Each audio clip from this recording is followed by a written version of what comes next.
Shyam ji, mic गायब करके आप पहले ही ललित जी की आवाज दबाना चाह रहे थे लगता है। ये विरोधी पार्टी के लोग यहाँ पे आ गए हैं।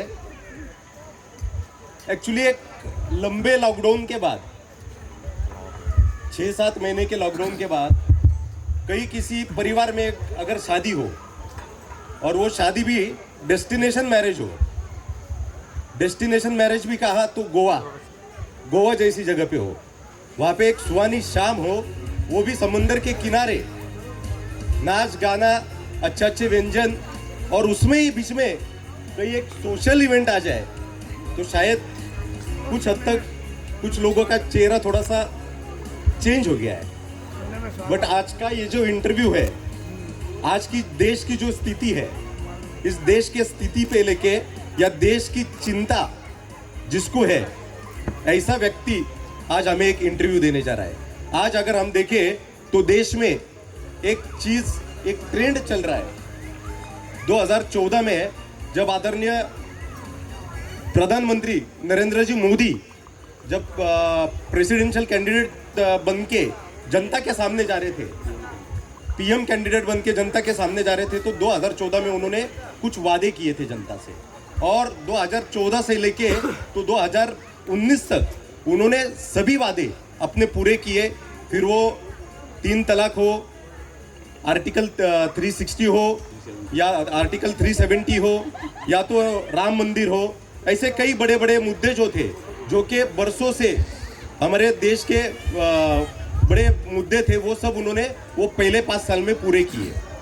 और उसके बाद फिर 2019 में उन्होंने कुछ वादे किए थे, और 2019 में भी जनता ने फिर से उन्हें आशीर्वाद देके फिर एक बार देश का प्रधान सेवक बनाया।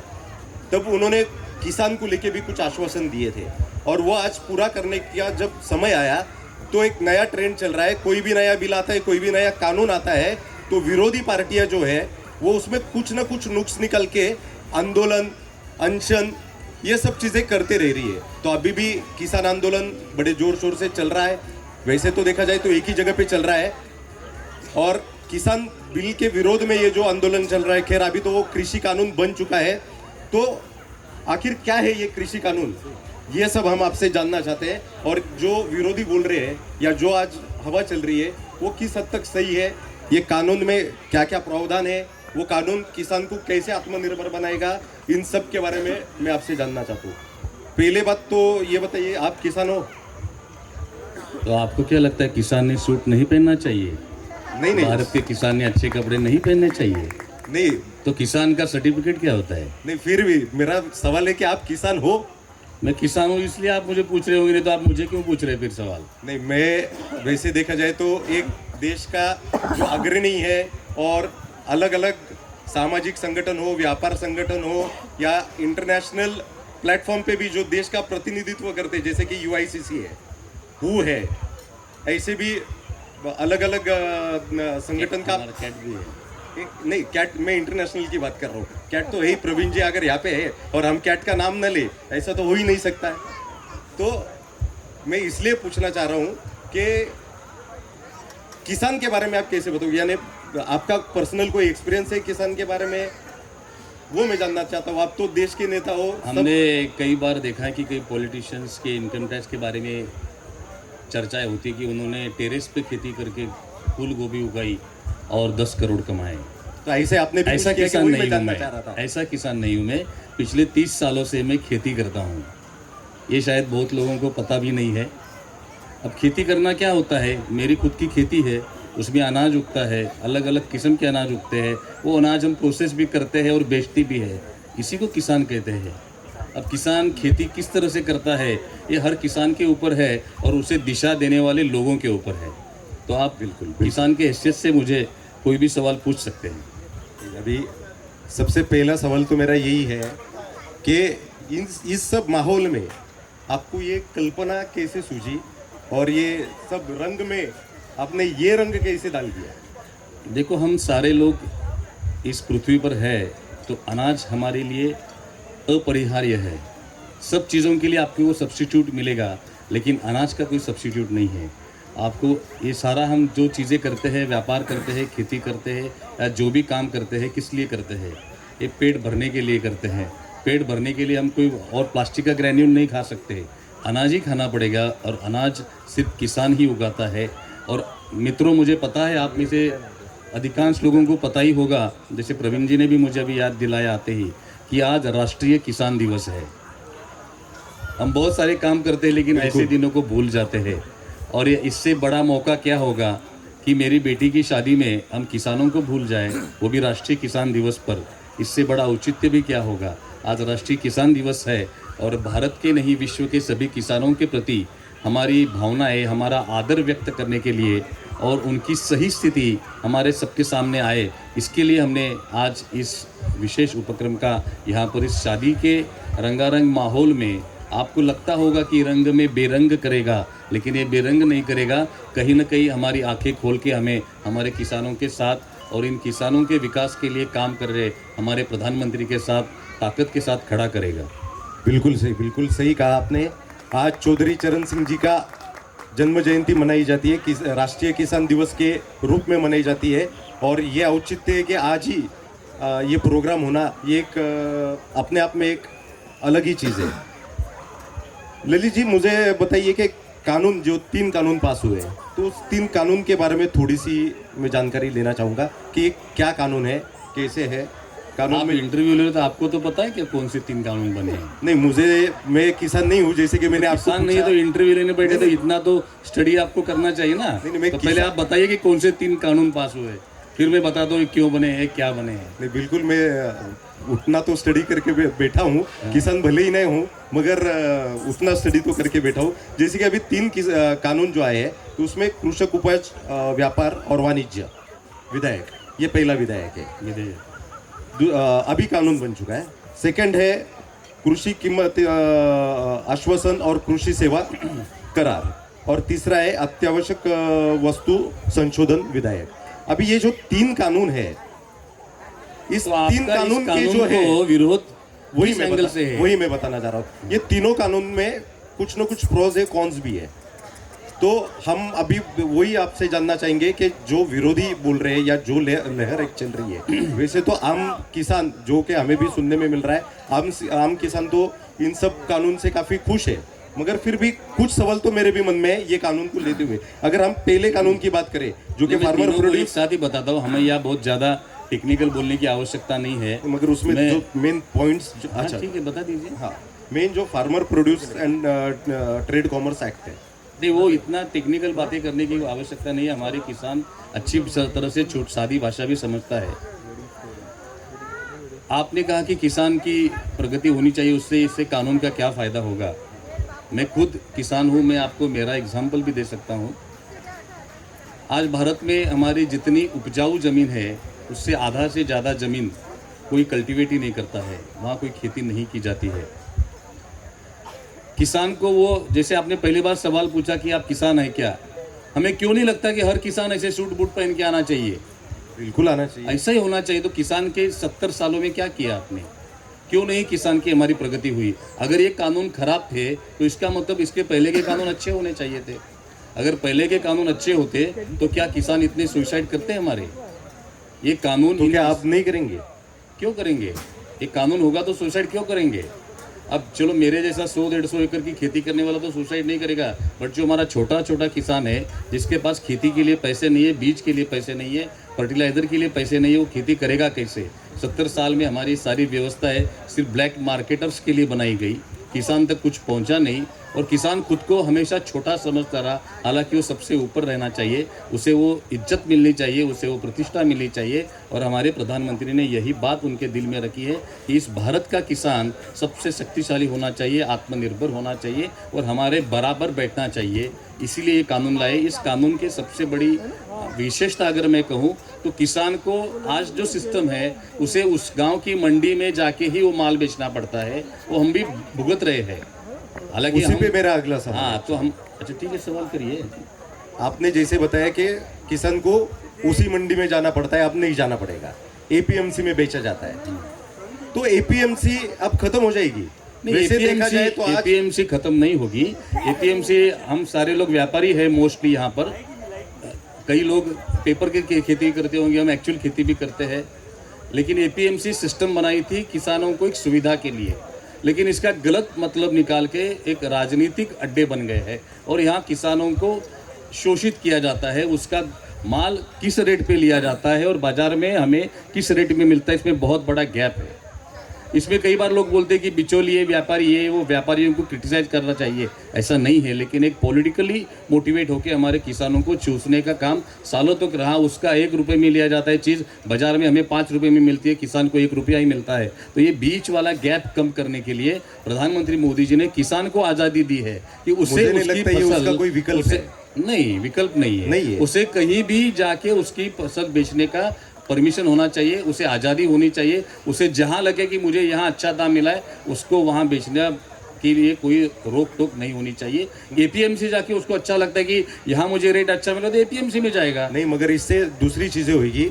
इसके 2 इम्पैक्ट पड़ सकते हैं। पहला इम्पैक्ट तो ये पड़ेगा, एपीएमसी अगर खत्म हो जाती है तो कॉरपोरेट फार्मर पे भी, यानी कृषि एग्रीकल्चर सेक्टर पे भी हावी हो जाएगा, जो कि हमने इसके पहले रिटेल में देखा है। रिटेल में वही बात हुआ है। अगर हम टेलीकॉम इंडस्ट्री की बात कर ले तो बीएसएनएल आज कहाँ है, एयरटेल कहाँ है, रिलायंस कहाँ है, ये एक एग्जाम्पल है। यही सब उन्होंने देखा है मोदी जी ने कि एयरटेल कहाँ गया, बीएसएनएल कहाँ गया, ये क्यों हुआ। इस सिस्टम हमने कुछ इस तरह से बनाए, इसे हम रेक्टिफाई करने की कोशिश कर रहे हैं। और एक किसानों को आज़ादी मिलना, इसका मतलब ये नहीं कि कॉरपोरेट सेक्टर आके उस पर हावी होगा। बिल्कुल। आपका जो दूसरा कानून है, सेकंड जो कानून है, जो कॉन्ट्रैक्ट फार्मिंग को बढ़ावा देता है, आपकी जानकारी के लिए बताता हूं, आप आज कानून आया इसलिए उसका नाम पढ़ रहे हैं। कॉन्ट्रैक्ट फार्मिंग भारत में पिछले 25 सालों से चल रहा है। मेरी खेती में भी कुछ हिस्सा मैंने कॉन्ट्रैक्ट फार्मिंग पे दिया है और मैं हैप्पी हूं और मेरी मर्जी है, तब तक ही वो कॉन्ट्रैक्ट है। कोई जबरदस्ती मेरे साथ कॉन्ट्रैक्ट नहीं कर सकता है। कॉन्ट्रैक्ट फार्मिंग बिहार में 2006 से चल रहा है। फिर क्या दिक्कत? 2006 से बिहार में एपीएमसी बंद हुई है। बिहार में ऐसा कौन सा चेंज आ गया जो देश में आ जाएगा? तो बिहार में क्यों नहीं आया? वो इफेक्ट हमें बिहार में क्यों नजर नहीं आया? देखो, किसानों की मानसिकता, उन्हें सही तरह का गाइडेंस नहीं दिया जा रहा है। उन्हें वापस वही लाने के लिए एक षड्यंत्र चलता है कि किसानों को हमेशा वैसे रखो। जो हमारे सामने खड़ा भी नहीं होता है, आता है तो जूते निकाल के हाथ में लेके खड़ा होता है। क्यों हम किसान को इन्फीरियर समझते हैं? उसे उसकी अधिकार की जो अधिकार है उसके वो अधिकार देने चाहिए। हमने गलत तरीके से उसे फर्टिलाइज़र या यूरियाज को बढ़ावा देते हुए उसकी सारी खेती ख़त्म कर दी है। अब जाके हम फिर ऑर्गेनिक पे आ रहे हैं। अब वो किसान बोलता है मैं 4 साल कहाँ इंतज़ार करूँगा। तो ये सारा पूरा सिस्टम तहस नहस कर दिया है। आज हमारे किसान के पास जितनी खेती है उसका नेक्स्ट जनरेशन खेती में आना नहीं चाहता है। वो कहीं प्यून की नौकरी ढूंढते फिरता है। क्यों ऐसा हो रहा है? तो ये विधेयक से वो आ जाएगा? बिल्कुल आ जाएगा, बिल्कुल आ जाएगा। मैं पिछले 15 साल से हमारे चैम्बर के माध्यम से हो, ऐसे कई संगठनों के माध्यम से किसानों को मोटिवेट करते हैं कि आप आपके बच्चों को लाइए, नए तरह से खेती करिए। आज हमारे यहाँ कोल्हापुर की अगर मैं बात करूँ, हमारी खेती तो हमारे यहाँ सबसे मेन क्रॉप है शुगर केन का। तो शुगर केन हमारे जितने एरिया में होता है, अगर उसके बॉर्डर पे हम वेजिटेबल उगाते हैं जो आज 5 स्टार होटल्स में और एक्सपोर्ट होता है, तो हर किसान 1 एकड़ के लैंड में साल का 5 लाख रुपए एडिशनल कमा सकता है। और उसका बेटा वो एक्सपोर्ट भी कर सकता है, प्रोसेस भी कर सकता है, डोमेस्टिक मार्केट में बेच सकता है। क्यों नहीं हम सारे किसानों को ये बात बताते हैं? आज इजराइल जैसा छोटा देश बूंद बूंद पानी का इस्तेमाल करता है। ऑस्ट्रेलिया जैसे देश में हेलीकॉप्टर से वो बीज बोता है। इतनी बड़ी बड़ी खेती है और हमारा किसान लोन के लिए दर दर भटकता है, पैसा नहीं मिलता है तो आत्महत्या करता है। ये ऐसी स्थिति इसकी किसने बनाई? ये अभी अगर एपीएमसी खत्म होती है, एमएसपी भी इसमें खत्म हो जाएगी। प्रधानमंत्री ने क्लियर कट बोला है एमएसपी खत्म नहीं होगी, किसान की आमदनी डबल होगी। अगर आपने देखा होगा बिल इंट्रोड्यूस करने के बाद जो नए एमएसपी आई पिछले 5 साल का अगर कंपेयर करेंगे तो इटसेल्फ वो 1.5 गुना या 2 गुना एमएसपी हो गई है। 5 साल पहले मुझे जो रेट मिल रहा था आज लगभग डबल मिल रहा है। ये कानून आने के पहले प्रधानमंत्री ने प्रयास शुरू किए थे एमएसपी के माध्यम से। अब उसे कानून का स्वरूप दिया जा रहा है। नहीं, मैं बताता हूँ आपको, एमएसपी अब भी बढ़ गई है, दुगनी कर दी है। बराबर है। एमएसपी कैसे तय होती है? अभी ये जो नया कानून आता है इसमें जब कॉन्ट्रैक्ट फार्मिंग आ जाएगी, जब कॉर्पोरेट सेक्टर इसमें आ जाएगा, तो एक हद के बाद एमएसपी क्या होता है कि मान लो कि आपका गेहूँ अगर मार्केट में कुछ भी रेट चल रहा हो, गवर्नमेंट एक मिनिमम रेट यानी 20 रुपया तय करता है, तो 20 तो आपको मिलेगा ही मिलेगा। 40 है तो आपका फायदा। बराबर है। बट जब एमएसपी तय हो जाएगी और एमएसपी जब तय होगी, 20 रुपया अगर एमएसपी तय किया है, तो जो कॉन्ट्रैक्टर्स है या जो ये बड़े कॉर्पोरेट हाउसेज है वो 21 या 22 रुपया कोट करेंगे, उसके ऊपर कोट ही नहीं करेंगे। तो मेरी मर्जी है ना मुझे किसको बेचना है। हाँ, तो 20 रुपए वालों को बेचोगे। आज भी मार्केट में आपको कॉटन का एग्जांपल लीजिए, 2-3 साल चलेगा। 20 का मार्केट से एमएसपी ज्यादा है। मार्केट में जितने रेट में माल मिला उससे एमएसपी ज्यादा है। बिल्कुल कई बार है, ये एमएसपी आज से है। मार्केट का रेट जाता हो तो मार्केट में बेचते हैं, बिल्कुल तब हम ये- गवर्नमेंट को नहीं बेचते हैं। आज है, मगर जब कॉर्पोरेट आ जाएगा या प्राइवेटाइजेशन हो जाएगा आने वाले नहीं, 2-3 साल के बाद ये सब MSP भ्रांतियां खत्म हो फैलाई जा रही है। हमारे किसानों को सक्षम करने के लिए ये कानून लाया है। आपको इस कानून को पढ़ना चाहिए। अगर आप पढ़ेंगे तो आपका ऐसा एक भी टेढ़ा मेढ़ा सवाल नहीं, आगे से आपने नाम पढ़े हैं, पूरा कानून पढ़िए। कानून पढ़ के इसमें ये कहीं सवाल भी आते हैं। एमएसपी खत्म नहीं होगी, कहीं भी एपीएमसी खत्म नहीं होगी। किसानों को एम्पावर करने के लिए ही कानून है। और हम सारे अलग अलग व्यापार करते हैं, बिजनेस करते हैं। हमारे समधी जी भी किसानों के विकास के लिए काम कर रहे हैं। केवी ऑनलाइन के माध्यम से किसानों के प्रोडक्ट बेचते हैं, उन्हें किसानों को एम्पावर करने का प्रयास कर रहे हैं। तो मुझे विश्वास है प्रधानमंत्री जी के तीनों कानून किसानों के हक में है, किसानों के फेवर में है। कहीं भी किसानों का नुकसान होने की दूर दूर तक कोई गुंजाइश नहीं है। और आप अगर आंदोलन की बात करते हैं तो जिस आंदोलन में काजू किशमिश और बादाम खा के आंदोलन करते हो तो आप क्या उन किसानों को गरीब समझते हैं? वो भारत के सबसे अमीर किसान जो है वो आंदोलन कर रहे हैं, जिन्हें एक पैसे की तकलीफ नहीं। जो किसान गरीब है तो बेचारा अपने खेती में जाके काम कर रहा है या पैसा नहीं मिला तो आप मान आत्महत्या रहे हो कर कि रहा वो जो है। आंदोलन चल रहा है वो किसान कर रहे हैं। नहीं, जो भी हो गए थोड़े बहुत किसान, वो सारे अमीर किसान हैं और सारे एंटी नेशनल एलिमेंट घुस गए हैं उसके अंदर। एक पूरा पॉलिटिसाइज्ड आंदोलन है, उसमें कोई देश हित का कहीं दूर दूर तक कोई नहीं है। किसान विकास का तो कोई संबंध भी नहीं है उसमें। तो ये एक किसान होने के नाते मैं मेरे 30 साल के एक्सपीरियंस से आपको बता सकता हूँ, ये कानून भारत के किसानों को पूरे उनकी जीवन शैली को बदल देगा, उसकी खेती करने के तरीकों को बदल देगा।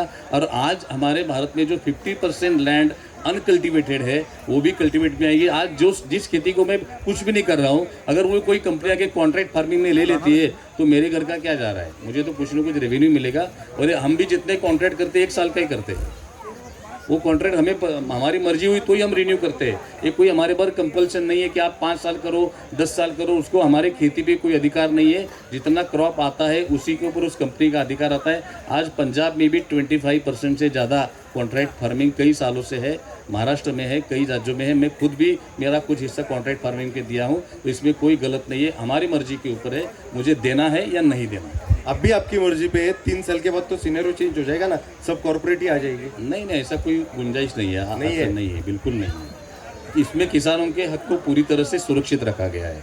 और आज के किसान दिन के इस संध्या पर मैं हमारे सभी मेहमानों को, हमारे सभी परिवार के सदस्यों को और इसके माध्यम से सभी देशवासियों को ये संदेश देना चाहता हूँ कि हमें किसानों को सक्षम करना है। और प्रधानमंत्री, एक चाय बेचने वाला जब देश का प्रधानमंत्री होता है वो हर छोटे आदमी की पीड़ा को समझता है। मैं किसी पॉलिटिकल पार्टी का मेंबर नहीं हूँ या मैं कोई प्रधानमंत्री का अंधभक्त भी नहीं हूँ, लेकिन अगर कोई चीज़ें अच्छी हो रही है तो हमें उसे एक्सेप्ट करना चाहिए। अगर कोई जानबूझ के खाली विरोध के लिए विरोध करता है तो उस विरोध को ख़त्म करने के लिए भी हम सब ने प्रधानमंत्री के हाथ को मजबूत करना चाहिए। मेरा आपसे भी अनुरोध है, आप आपके माध्यम से भी सभी को ये संदेश जरूर पहुँचाएं। इसके लिए आप कुछ प्लानिंग कर रहे हो क्या? ये हम इसे पूरे भारत भर में, जैसे हमारे भारत भर के 7 करोड़ व्यापारियों के नेता प्रवीण जी खंडेलवाल आज यहाँ बैठे हैं, जो खुद इस विषयों पर काफ़ी सीरियसली प्रधानमंत्री के साथ भी संपर्क में है, हमारे सभी व्यापारियों के संपर्क में भी है। महाराष्ट्र चैम्बर से आशीष जी पेडनेकर है।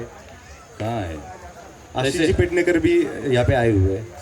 तो ये हमारे ऐसे सारे लोग हैं जो इनके माध्यम से भारत के सभी नॉन फार्मर्स सेगमेंट को भी हमें इसकी बारे में जानकारी देने का संकल्प हमने किया। और जिसका शुरुआत हम प्रवीण जी, आशीष जी और हमारे संतोष जी भी आने वाले, इन सभी की उपस्थिति में आज इस अगस्त गैदरिंग के सामने इस पवित्र अवसर पर हम करना चाहते हैं। इस मैं चाहूँगा पब्लिक में से भी यदि कोई सवाल हो इस बिल को लेके, तो है कोई किसी को कोई सवाल जो इस बिल पे पूछना चाहेगा या कोई डाउट है? डीसी सोलंकी? नहीं कुछ नहीं। अच्छा, ओके। नहीं, ये आपने एक बहुत अच्छी पहल थी। वैसे तो पिछले 15 सालों से ललित जी के साथ मैं काफ़ी अलग अलग संगठनों में उनके साथ में हूँ, और उनका जो एक समाज के प्रति जो दायित्व या समाज के प्रति जो वो समझते कि ये मेरा दायित्व है और ये मैंने करना चाहिए, तो ये मैं तो पिछले 15 साल से देख रहा हूँ। और वो 15 साल में आज का जो ये दिन मैं देख रहा हूँ, तो तो ये वाकई में एक अलग चीज़ है कि खुद की बेटी की शादी का प्रोग्राम, उसमें भी हम सोशल के बारे में सोचे।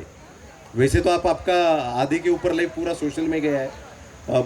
महीने के मेरे ख्याल से 20 दिन 25 दिन आप कोल्हापुर रहते हो। अभी तो कोरोना ने आपको 5-6 महीनों से कोल्हापुर में बांध रखा है। वैसे काफ़ी बार इनके साथ घूमता हूँ तो कोई पूछते भी है कि ललित जी कोल्हापुर में रहते हैं ना, तो मैं जवाब भी उनको ही देता हूँ, हाँ ये कभी कभी कोल्हापुर में रहते हैं, बाकी अधिकतर तो घूमते ही रहते हैं।